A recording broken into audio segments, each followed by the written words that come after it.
This is Dave. This is Reese. And this is Manic Joy, a podcast about life, love, and uncertainty. Cause no one can do it like we do it, like we do it, like we do it.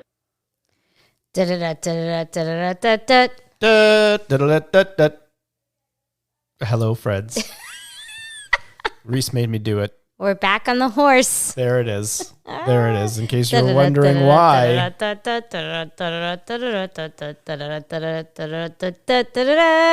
Wow, babe, you should be a ventriloquist. We're back on the horse. I was just watching Reese do that, and just a big shit-eating grin.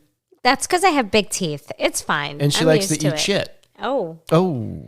Hey, things you never needed to know. Ever. Part 1. Episode 16. No. Good Lord. So listen, friends, it's actually season 2. This is the first episode of season 2. Wait a minute. Moving on. What? When did we finish season 1? Last episode. Last episode. Thank you. We did Fireball. What do you? Oh, Fireball was the last episode. Yeah. Okay, so that was recent. Fireball. With Reese. Yeah, we're not going to do one of those. We're not going to do this now. Oh boy, okay. So Fireball. We're going to talk about that actually. So since you're bringing it up, this is the first episode of season 2. We're kicking it off with the money episode. Moneyball. Moneyball. Actually, that's funny. Or not.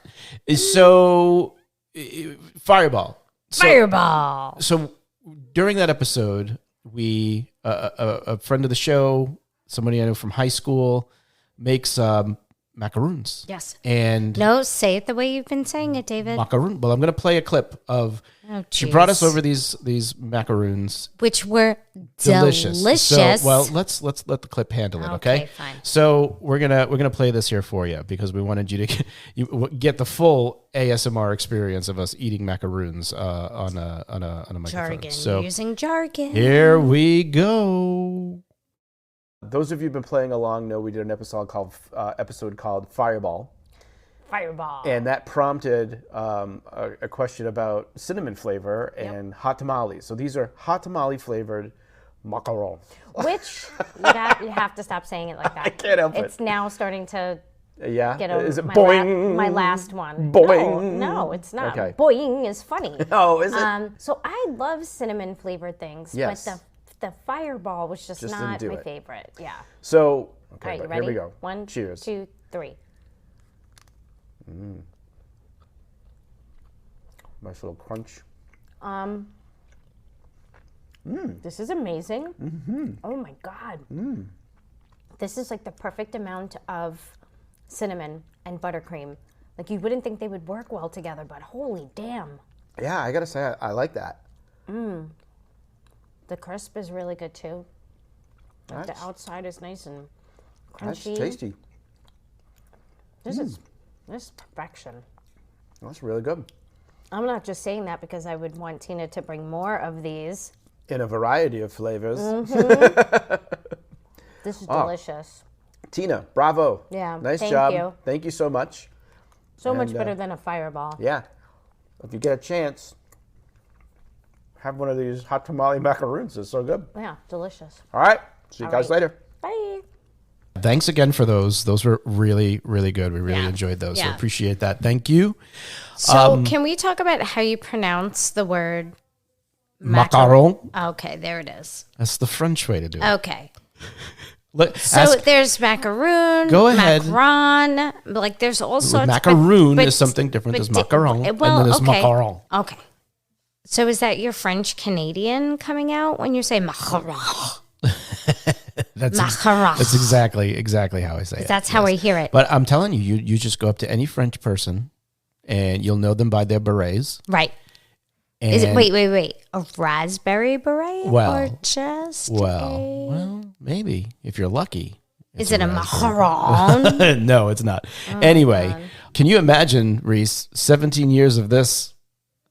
Oh, are we going to talk about our anniversary right now? I'm changing the subject because we just celebrated 17 years of marriage. Wow. 18 years knowing each other or 19 years? Know. Who knows? Who knows? Time is a construct.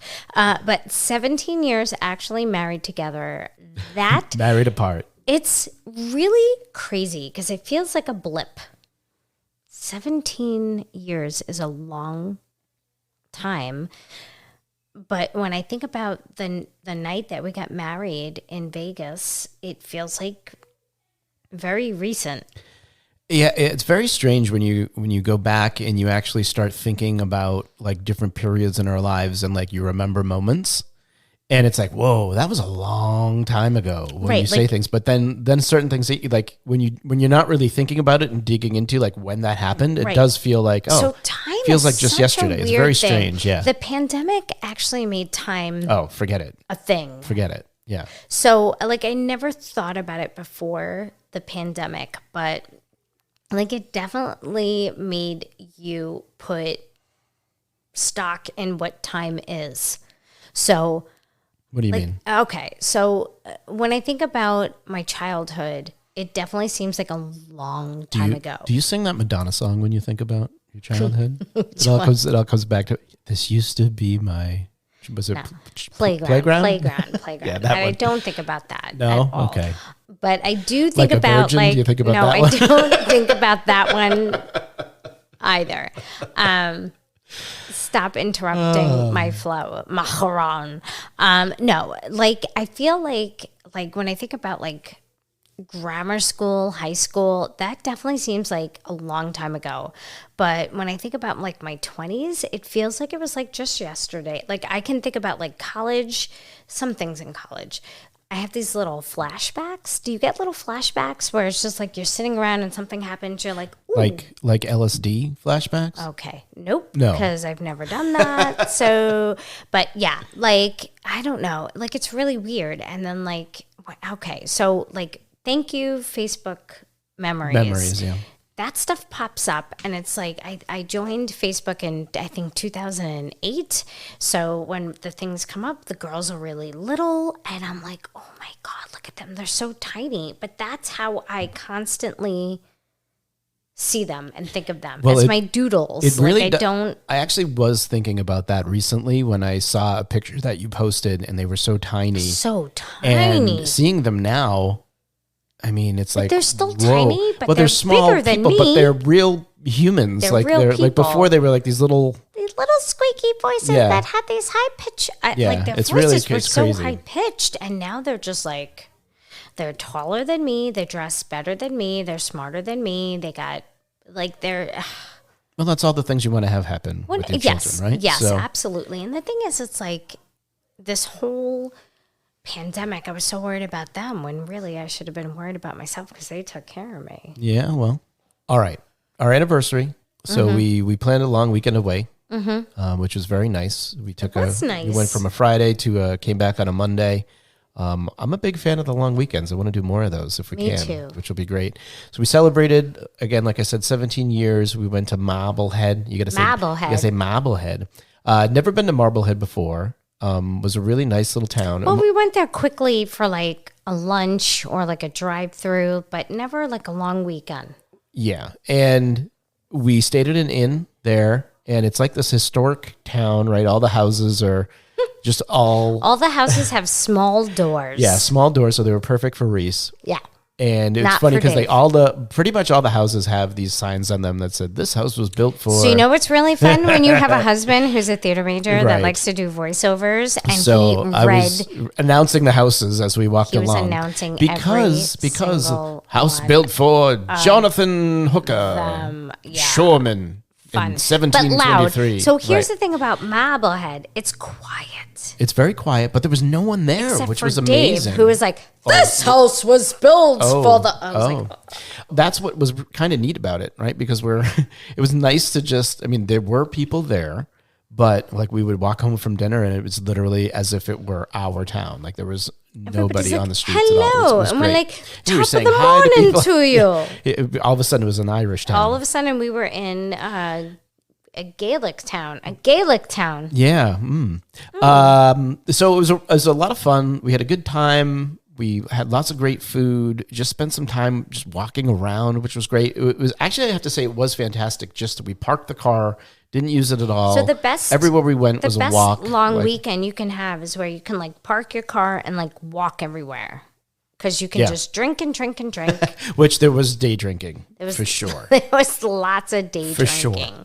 I highly recommend the day. So if you get a chance, if you haven't been, if you like Go to Marblehead. go to Marblehead. If you like, little towns by the sea that are those old historic towns. It was really pretty. It was really nice. And make sure you bring someone who likes to announce the houses. Yeah. houses.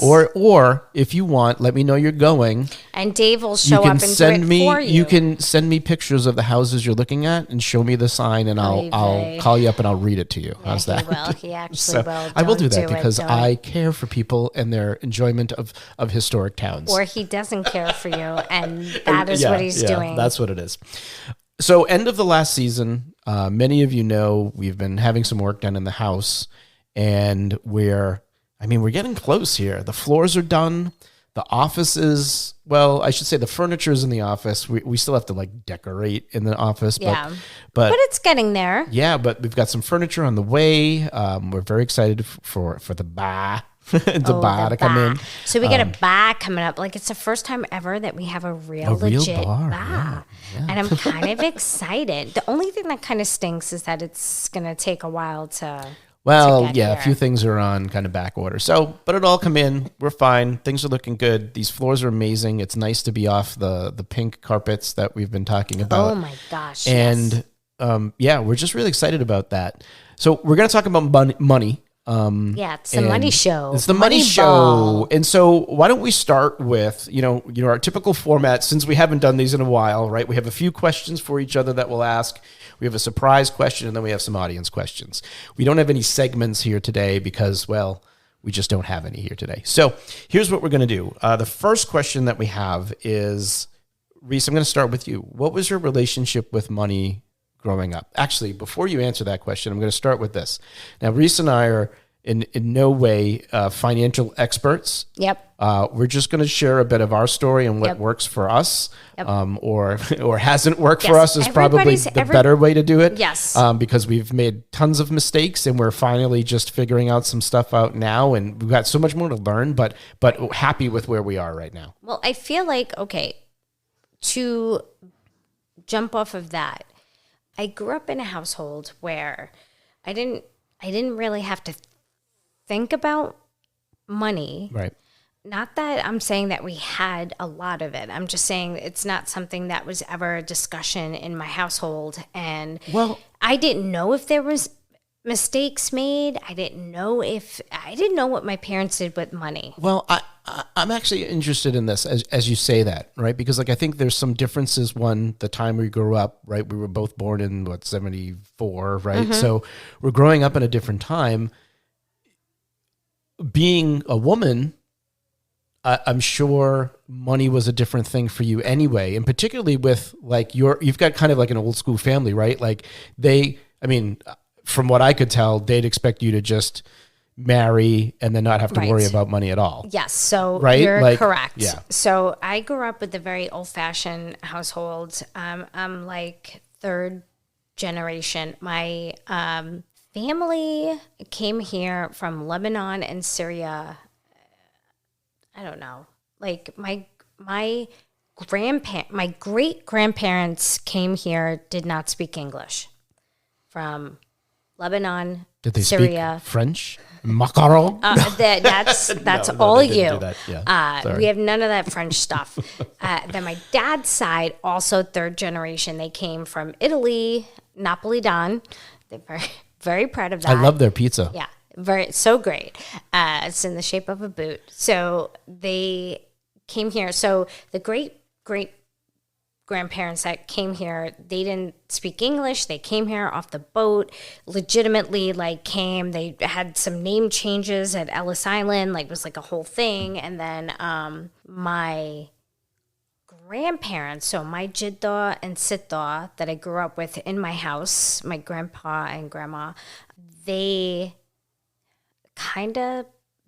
grandparents, I think, were the first tier, didn't speak English, then them, and they kind of learned it. But the irony is that my mother didn't speak English until she was 5 or 6. That's weird. Yeah. Well, she grew up. So my grandmother and my grandfather were hard workers. And my grandmother was working in Rhode Island. We had a huge family presence in Rhode Island, and they eventually came into Brooklyn, but they were mostly in Rhode Island. And my grandmother at 13 was the only one who could drive a car. Oh, I remember this. Yeah. So she would put like bricks or boxes tied to the bottom of her feet so she could reach the pedals of the car.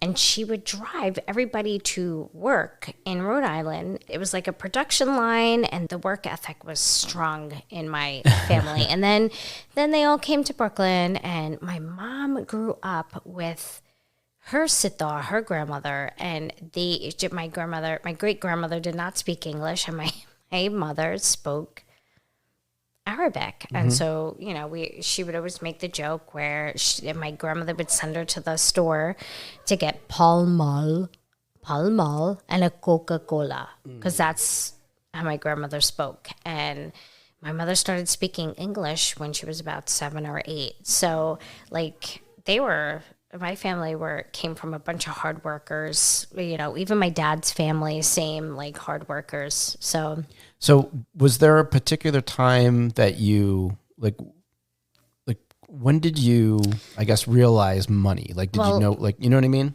Later on in life, because they all lived through the Depression, and my grandmother would tell stories of how they'd go to the corner and they'd buy like live chickens and they had to pluck them and do all this stuff. And I'd be like, that's disgusting. So I didn't grow up with the lack of food because I was definitely overweight. Food was never an issue in our house. However, money was an issue when it came to like popular things. So like I wanted Reeboks, and that was like the big thing when I was younger. And my mom was like, we're not paying like $100 for sneakers. Like we can't do that. I went to Catholic school, so all their money went to my education. Right. Okay. Everything else was like, if they can do it, they can do it. And sneakers or like Champions or whatever it is, like, it kind of took a back burner. So I had to deal with like education was like, that's what they spent money on. But I did get told no, like a lot. But then later on in life, when I was like in high school, college time, my dad would always, so this was the big joke, and it's not actually funny. But my dad would lose his job like every couple of years, 2 or 3 years. He would lose his job, have savings, and then he would take that savings and we'd go on a vacation. And that's what I grew up with. Like my parents did not, they were like 80s people.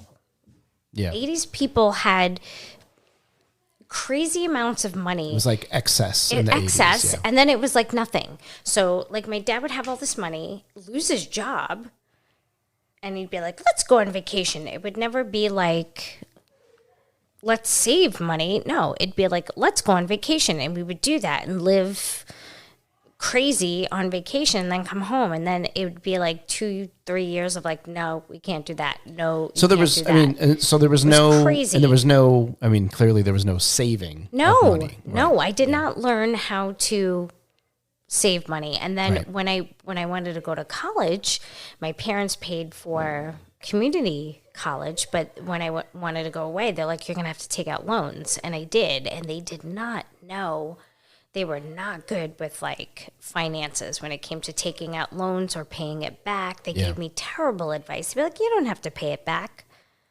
And that's why I spent 20 years paying off, not student loans, but paying off the interest. Well, of course, yeah. Because I kept deferring. So we'll get to that in a second. So, yeah, I mean, so I would say, so interesting. I mean, there's some things that overlap here, right? Like, because I think there's definitely like different times, right? We were at that cusp of like where, like, our grandparents were workers and they saved their money and they worked for anything. They didn't use debt at all, right? And we'll talk about debt in a second. Yeah.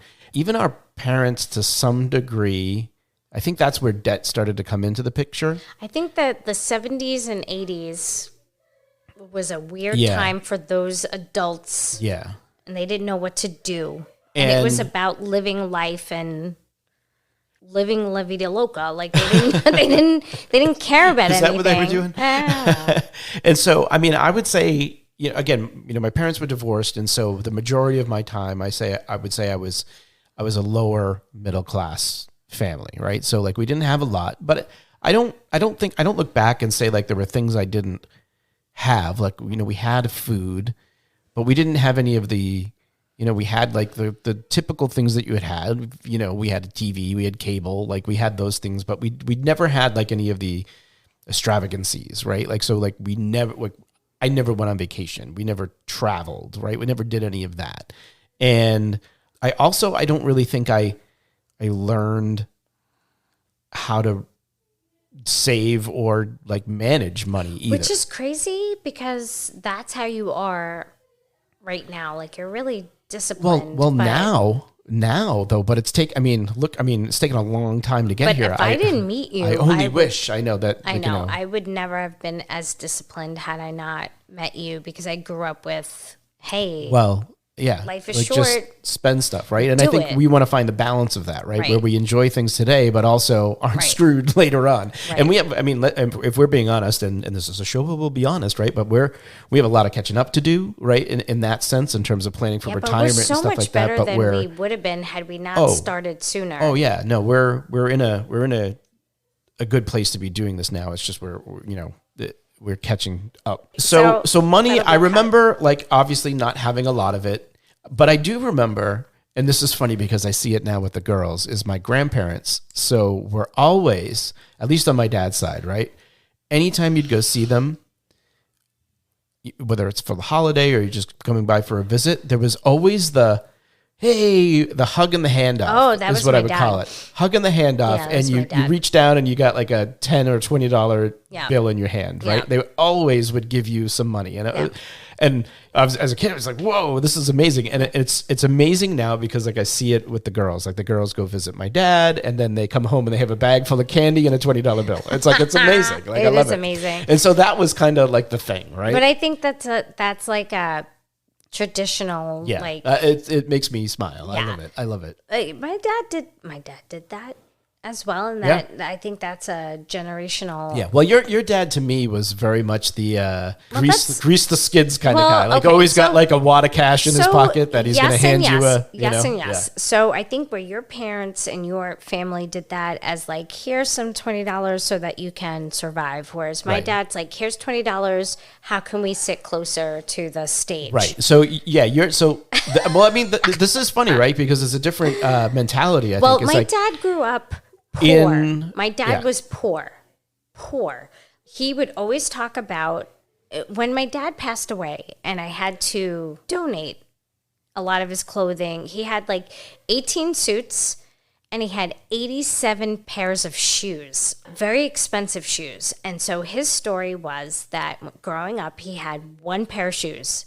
And those shoes that he had for the longest time had holes in them and he wore them till his feet were coming out of it. And he used to work with pigeons. There was a man on the block in Brooklyn who had a pigeon coop, and he hired my dad to help him take care of the pigeon coop on the, on top of the buildings. And so this man bought my dad his first new pair of shoes that he ever had that didn't have holes. And then he also took care of him when he wanted to go to school and college and like paid for some of that for him. My dad was a hard worker. Like he always had that work ethic, but he always remembered he always had shoes with holes in them. And so like later on in life, like whenever he had extra money, which he always did because he worked so hard, it was money he worked for. It wasn't like money that got dumped on him. Like he worked hard for that. So it's really interesting what you're saying. And as I'm thinking about it with like a layer of like kind of what I know now, right? Is like, I don't think there's any denying that regardless, like your family, my family, how hard people worked because they were really definitely hard. Hard workers, right? Yep. But I think, again, it leads to that point of you didn't really know what to do with money all I understood, I guess, like my relationship with money would be like, I didn't like those things like investing and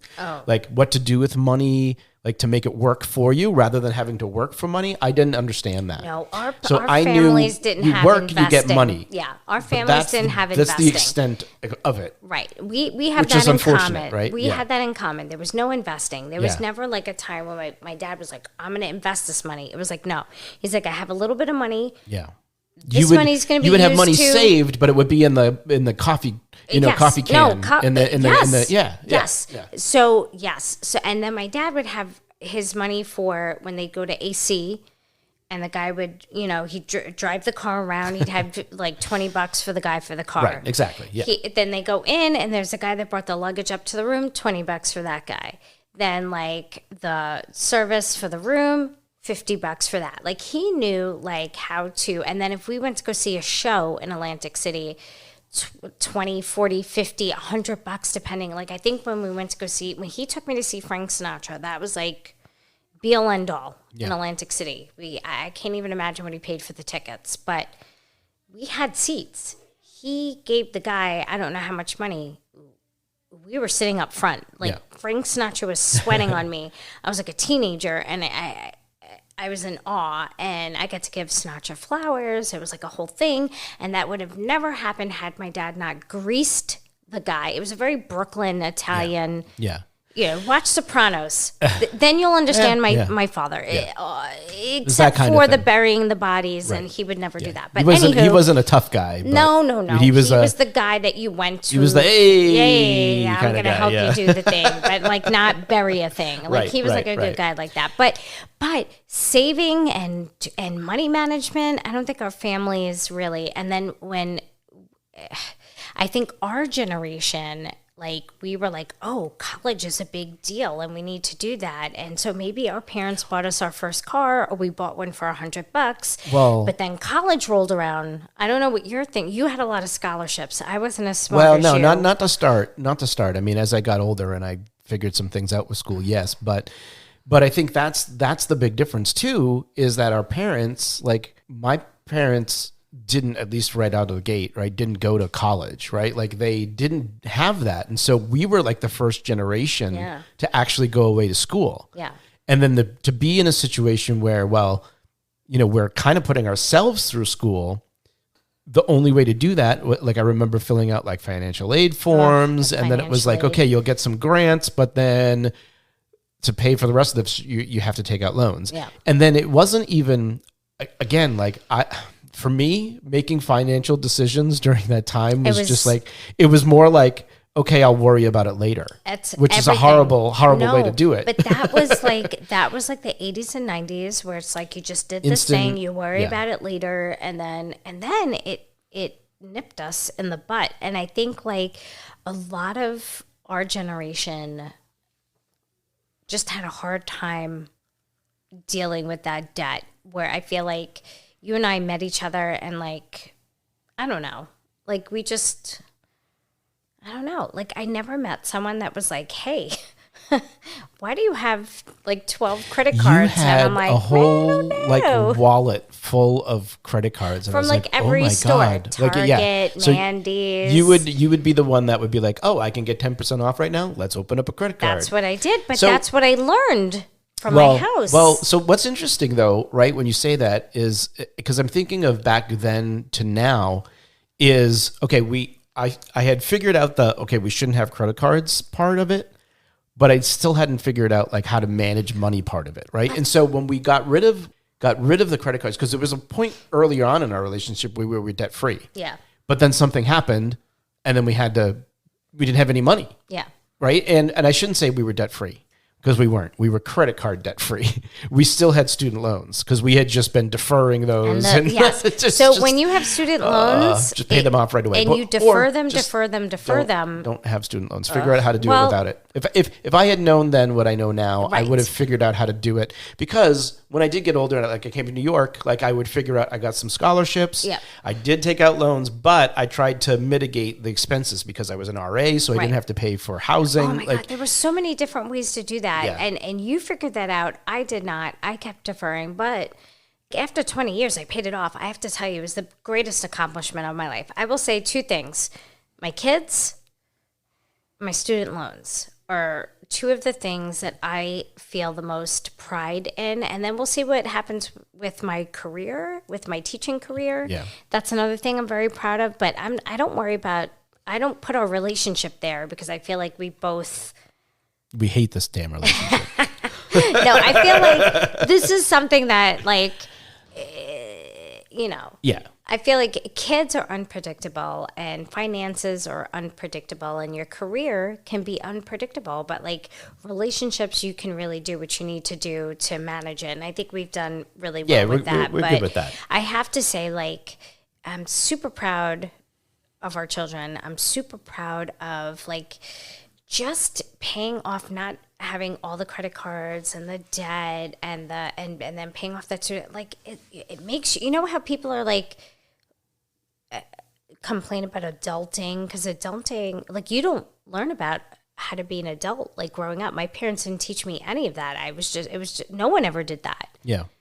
And I think like we're adulting right now. Yeah, maybe it's later on in life, but well, I'm glad. Again, I'm glad. Like, I feel so. So let's. The next question is really just about the relationship with debt, right? And so I want to talk about that a little bit, because I remember, and it's, we talked about this the other day when we went to the furniture store, where I mean, today that was a trip. Yeah, well, but today it's all about the debt, right? Yeah. All anybody wants to do is, because that's where the money is. Financing. Right? You can it's finance financing. it. It's what's the payment? What's the thing? And so it it eliminates that whole part of the situation, which is where we are now, which is about if we want something, we say, okay, let's get that, and then we save up to get it. Right. Right. And it's a whole different, it's just a different mentality, because, like, I mean, growing up, the first thing I remember going to college, I went to UMass Amherst, walking around campus, and the first thing that they pitched to me was a Discover card, and I got a Discover card. And I remember just evil, always having that mentality of like, okay, if I want something, I'm just going to get it. Right. Again, horrible decision making. And I would just get it, and I'd worry about it later. And then I never really had any money to do anything. Yeah, because but I was how always... do they also get you? Because they gave me like a balloon and a t-shirt. Free shit. So when I went to University at Buffalo, and I'm walking around the campus, and they have these things out, and they're like, "Hey, you want a t-shirt? You want a mug? You want a thing?" And I'm like, "Yeah." Because they're like, "Sign up," and I got my first credit card for $800 on the spot. And I spent $800 within the first semester, and that money went straight to my dad. Yeah. And my dad's like, "Reese, what'd you spend $800 on?" And I have to tell you, I don't know. Who knows? Yeah. I don't know. This whole thing with the debt is like, I mean, that's where there's so much money in it for the banks, not for the people using it.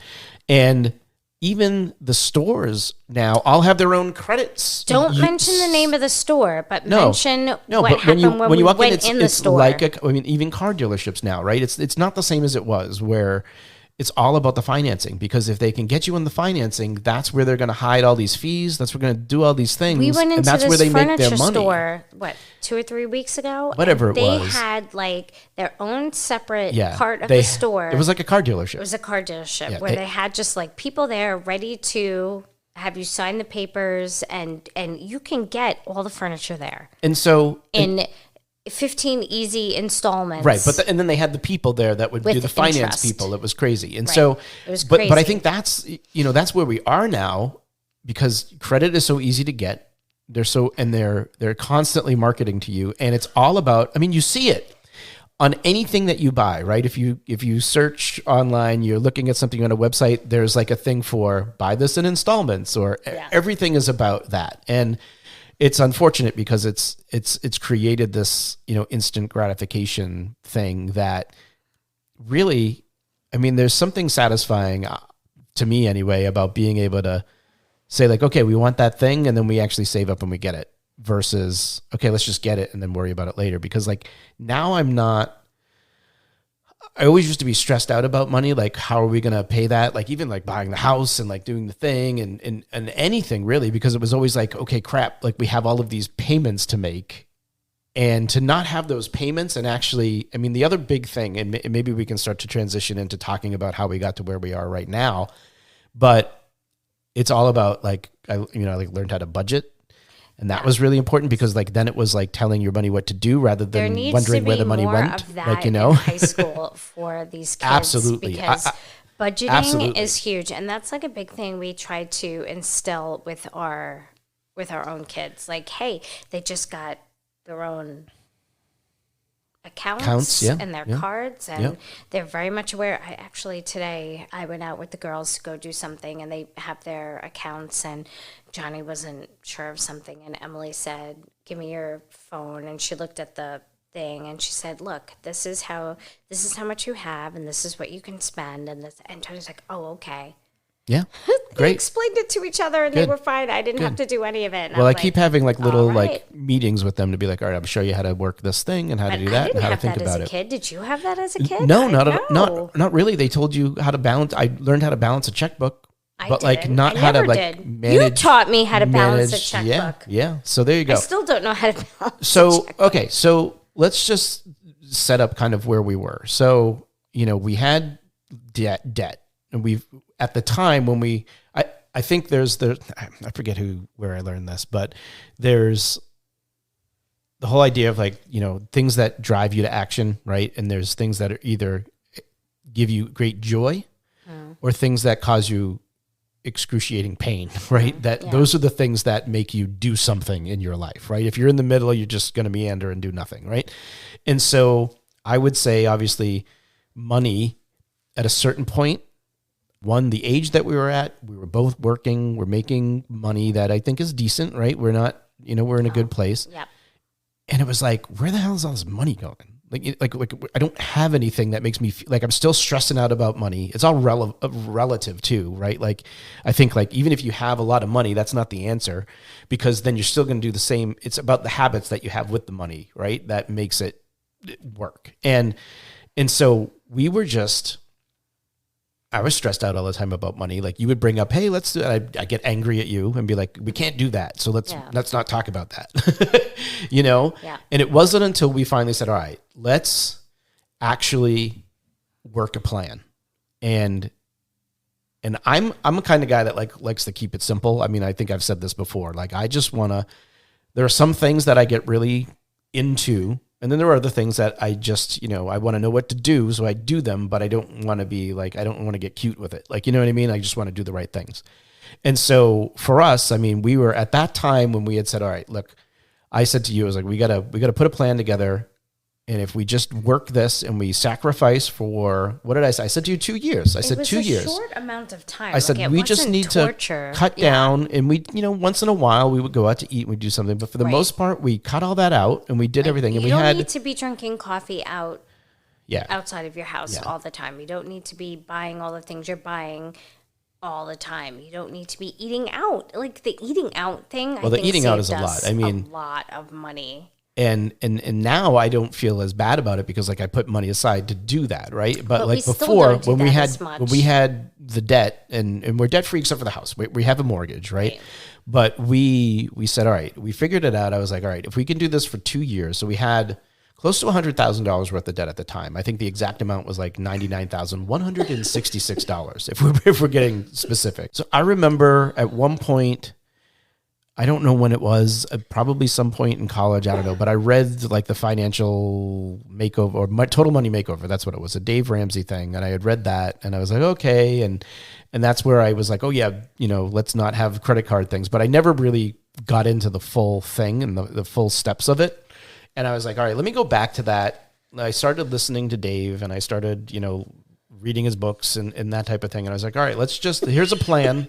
It's worked for people. Let's just follow the plan, right? Like that's how I was with it. And so I was like, okay, here's what we got to do. And so he's got like these 7, he calls them like 7 baby steps. And so we followed those and you can look those up and find them. I'll kind of go through them quickly here, but it was like the first thing that you did was you put down $1,000 into an emergency fund. And so you did whatever you could do to get $1,000 together and you put that into what is your starter emergency fund. And after you do that, then it's about paying off all your debt. So baby step 2 is just to pay off all your debt. And you do that, except for the house, right? But you do that using what he calls like the debt snowball. And so this is what's interesting about it, to me anyway, is that it's a lot different from what you'll hear from people generally, right? Because generally you're doing it on a math equation, right? So you're saying I'm going to pay off my highest interest things first because those are obviously causing you more interest. But he actually treats it as an emotional thing. And so instead of paying off the thing with the highest interest, you actually just arrange your debts from highest to lowest. I'm sorry, from lowest to highest, right? So you're paying off the smallest debt first. So if you have let's say you bought a phone, right? And you're still financing that phone. So you would pay off that phone first. And then you take all of that money plus whatever other money you can find and you go to the next debt. And then you keep doing that. So you're taking all of those payments. So if you had like a $40 payment that you're paying, that $40 moves to the second debt with the payment that you're paying there. And then those two payments go to the third debt. And so you keep doing that. So he calls it the debt snowball until you pay off all your debts. And the reason for that is because of like the emotional piece of this, right? And so it's not about the math. It's about the emotion and giving you some light at the end of the tunnel, right? You're starting to feel like, hey, I can do this. I just paid off a debt. Bam, that's gone, right? And it's like, whoa. But there's such a satisfaction. Well, that's why you do it like this, right? And so that's what's cool. And so we did that. Then the next step after that is to put together and actually like build up your emergency fund, right? So you put 3 to 6 months of expenses aside for emergencies, right? Whatever that may be. And that's for like true emergencies. So you put that stuff in like a money market account that it's out of your normal account. You don't have it, but you have access to it if you need it, right? And then after that, it's about investing, right? So you start investing 15% of your income, which we're doing that. And so like, all of that just goes to retirement and like Roth RIAs and 401ks and all that kind of stuff. And then 5, 6, and 7 are things that you kind of do all at the same time, but it's like if you're saving for college into tax deferred stuff, if you're doing that, and then you try to pay off your house early. And then it's about, building wealth and giving. And I will say actually, so this is an interesting piece of it. So throughout this time and still now, we actually try to give away 10% of our income. Right. And that's interesting, right? Because one, it's giving back to like things that we believe that we can help. Is, but yeah, right. I find as we've started to do that, like I feel like it's weird, right? It's the rich get richer kind of thing, right? But it's somewhat true where like we're giving money away and more money is coming into us. Well, it's reciprocity. You put it out there and you get stuff back. So that's interesting. It's a great thing. And so that's been really great. And so we're at the point now where we're trying to figure out kind of where to go next, just in terms of like, we're doing all of these things. And now I want to work with somebody that knows a little bit more than me in terms of, like financial advisement and stuff like that to figure out where we really need to get to. We did the novice thing where we just kind of worked really hard to do the right thing for ourselves, our family, whatever. And then now you need to go to someone who knows. Yeah. And so that can help us kind of get to that next level and make a more advanced plan. You're fine. I've just broken. You want a shot of whiskey? Will that help? My vocal cords. Probably. I had to run to the bathroom to go and cough secretly. So, I guess part of sharing this story is to just say that one, if there's anybody out there that's in this situation or the situation that we were in, there were times where, I have a surprise question for you in a bit, but like, there were times where money has always been a thing that's made me feel like crap, just in terms of like either not having it, or good times too when I had some and you did something, but like I've never felt like I had a handle on it. Yeah, but I have to stop you right there and say, like, I never felt like we were missing anything in our relationship or our marriage or like with the kids. I never felt like I could say, oh my God, we never got to do this, that, or the other thing because we didn't have money. Yeah. Like, I didn't mind the sacrifice. I didn't mind saying, like, you saying to me, like, hey, we got to do this, this, and this so we get to this later on. Like, I trusted you. I trusted, like, our thing. And it wasn't like, I don't know, like, we're in a place right now where after the pandemic and all this crazy stuff that's going on and, losing my parents and having that whole experience, I'm like, okay, like, we're good. Yeah. Like, and the whole, I trust the process. And sometimes you just have to trust the process. Yeah. And it's been a great surprise. Like, we get these little nuggets of great things, and it makes you appreciate what you have. And then saving and putting money aside and I don't know. It's just, it's the payoff. Yeah. Well, better. a couple of things, right? Like, It so means I know more. you were resistant to the budgeting thing, and I think a lot of people are resistant Well, I to was that. because that's not how I grew up. Right. There And was no it's budgeting. really funny though, because like it's actually the reverse of what you think it's going to be, right? Because I think a lot of people are afraid to budget because it's like it's restrictive. It is, but it isn't. But it's not, because Right. what it is that it's actually forcing you to look at your money and telling it what to do. Right. And so if you're not budgeting, you're just kind of like, you look down and you don't have any money because you're like, where the hell did money go? But when you budget, it's actually like you get a raise because you're like, oh, look, I've got all this extra money that I don't Right. have anything to do with. So Right. what am I going to do with that? But then, And so you're it's really so interesting. much more careful with what you get. Because I have Yeah. to say, like, I used to spend money willy-nilly. When you have a credit card and you're not thinking, Right. you just buy all these crazy extravagant things that you don't need. But like now I just buy what I need. I appreciate it more. And like when they ask me at the store, like, listen, Target and TJ Maxx, we're on a first name basis. Any store you go into now, And they the ask first me thing they every time, ask you is do you about want a the credit card? card, because And that's where you can get the money. save That's this, where they and you make could their do money. that. And I Yeah. always say, listen, I really don't use credit cards, but thank you. Like, I'm Yeah. not like a jerk to them because that's No, their I mean- job. They have to ask you. But I always Yeah. say, like, I don't actually use credit cards, but I appreciate you asking me. Like, Yeah. I'm very kind to them because I know that is their Yeah.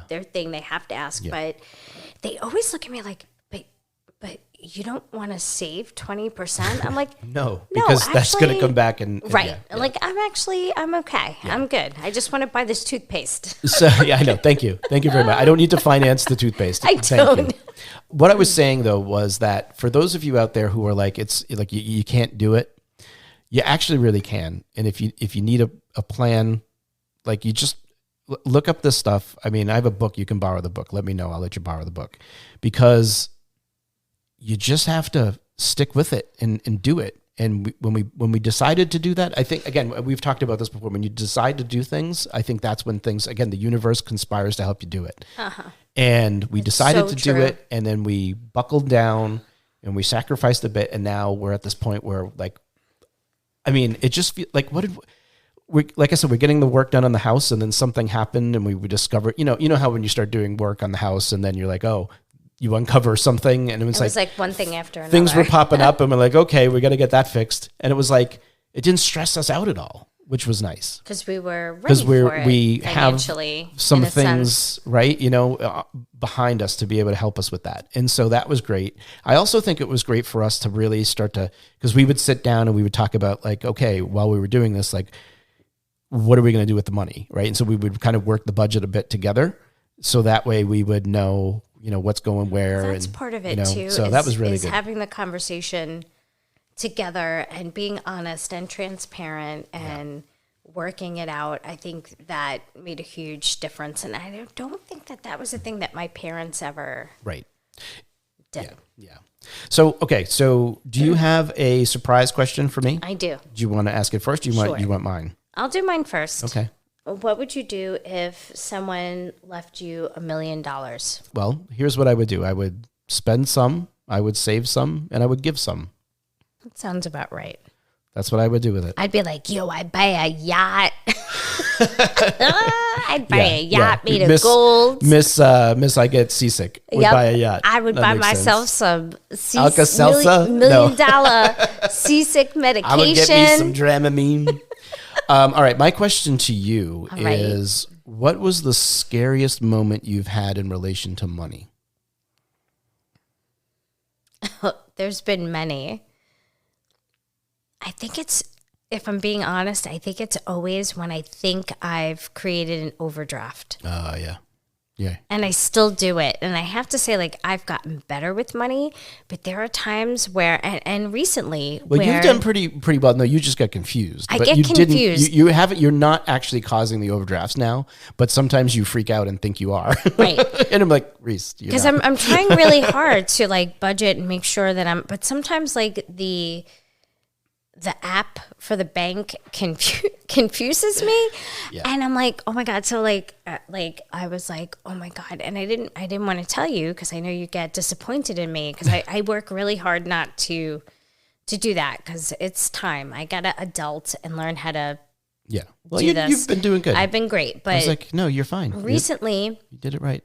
I thought I returned something, or what did I do? As I returned something. You get confused with the pending transactions. Right. And So I returned something, and that money showed up for like a second that it was being returned, but then the next day it was gone. Like it wasn't even in the bank at all. And I'm like, oh my God. Oh, well, that was am I going to something have else an that- yeah, overdraft? And what is happening? Like I was like freaking out. Yeah. And then it came back because I bought something online and returned it at the store, and then it just magically disappeared, and then it magically That was showed up. actually a weird thing. It was that very usually weird. doesn't happen, and that wasn't really. But that on was your like the side, last but- time where I went into full panic mode because I'm like, I think I bought gas or something like that, and I'm like, oh my God, what if I get an overdraw or something happens? And an overdraw is not the end of the world, but you don't want a lot of those, and I don't want that to happen. Like I really try to work hard at not doing that and being very aware of what I'm spending, because when you do that, it makes every purchase meaningful, and it makes you appreciate what you have. Yeah, well, it's good. I think it's just good to be mindful, and I think that's the big shift, right? We're mindful about our money now, whereas before we kind of weren't. But so to me, I think, Well, we were mindful that we didn't have any, right? well, also that, but I also But- think like, how lucky am I that last week that was the issue that I had. Like I didn't have to worry about some of the things my parents had to worry about, or what some other people have to worry about when they don't know. They go from like check to check, you know, they don't know, and that. Thank God that's not something that we have to worry about. But I mean, it's nice to not be in that cycle anymore. That's Like, what we work towards. And you have to acknowledge that and just say like, hey, there's going to be some things you can't do right now, but that doesn't mean you can't do it later on. Right. We have an audience question. This is from Eric, and if it wasn't clear when we were talking, we do pay cash for everything at this point. We don't use credit cards. And so Eric's question is, why cash for everything? If you're disciplined enough, get a credit card that gives you cash back or miles, but pay it off every month. Your cash in the bank also gains interest. Figure out your spending limits, stick to it, and pay it off, especially for necessities like food, gas, etc. Plus, it helps you build your credit, which will lower your loan rates later on for cars, houses, whatever. So, I mean, I'm not going to get into like a whole thing with this, but like, I feel like this is the discipline that we are bringing to this situation is that, you know, we've spent a lot of our life with credit cards. Yep. And we know ourselves, and I'm done with it. And I'm done with it. But two, for us, and I think that's fine. Like Eric, like if that's what you do, like that, and that works for you, that's great. But for us, like I don't want the temptation of that, and we don't need it. I don't trust myself, you know? and I don't need it. So I feel like it's better for me when I have cash in my wallet, and then I spend that. Yeah. So I know what I'm spending, and I know what I have left. I could actually see it, and I could be like, okay. Yeah. So I might not need to get this thing right now. I'll get it next month. Yeah. When I save up for it. And it's not going to kill me to save up for whatever that little thing is. Mostly it's, you know, it's small stuff. I don't need, and I just, from my past experience, like I feel like too, like having a credit card, like you end up, you do get in that mode a little bit. Like, even though I'm going to pay it off, like you end up spending more because it's like, oh, I'm going to put on this and I don't have to worry about it until, but when it's that immediate thing, there's a difference because it's like, no, look, this is all I have. You know what I mean? And so, so that's why we pay cash for everything because that's what works for us. Again, you know, whatever works for you is fine. Again, this is just our experience. Yeah. So, well, Reese, guess what? David. Yes, David. Season 2. Oh, look at that. We Episode did it. 1. Look how long everybody waited for that. We did it. And it was worth it. I hope. No, it was. And you will agree. Oh, it was. Okay. Especially me coughing for an hour. Here's what I want to say to people listening right now. We do have a new website. I think I've told you that before, but I want you to make you aware that on our website, at the bottom right, there's a little microphone button. And if you want to leave us a message, ask us a question, you can go to the website and you can record your voice. You can do this on your phone. You can do it on your computer. I'd encourage you to do that when we put out a call for questions, because we'd love to include clips of these actual questions from people and get people in on the fun that we're having. It's so much fun. Woo! Such a good time. That said, folks, make sure you get on the email list so you can submit those questions and let us know on the website when you're doing that. That'd be great. Be sure to subscribe to the podcast because the more people subscribe, helps us get found. And, of course, you'll be notified when new episodes are live.